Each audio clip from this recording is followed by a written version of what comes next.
Hello Koel. Hi sir. Koel, এই কম্পিউটারে যে পেন ড্রাইভটি লাগানো আছে, পেন ড্রাইভটির ডেটা ট্রান্সফারের স্পিড স্লো হয়ে গেছে।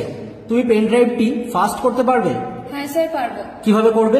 এর জন্য আমাদের উইন্ডো প্লাস আর প্রেস করতে হবে, এরপর devmgmt.msc টাইপ করতে হবে, এরপর ওকে বাটনে ক্লিক করতে হবে, এরপর ডিস্ক ড্রাইভের ওপর ডবল ক্লিক করতে হবে, এরপর আমাদের পেন ড্রাইভটির ওপরে রাইট ক্লিক করতে হবে, এরপর প্রপার্টিজ অপশনে ক্লিক করতে হবে, এরপর পলিসিজ অপশনে ক্লিক করতে হবে, এরপর বেটার পারফরমেন্স অপশনে ক্লিক করে ওকে বাটনে ক্লিক করতে হবে।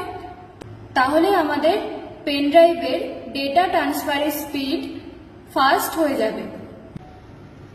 এক্ষেত্রে আমাদের অবশ্যই পেন ড্রাইভটি এখানে ক্লিক করে সেফলি ইজেক্ট করতে হবে।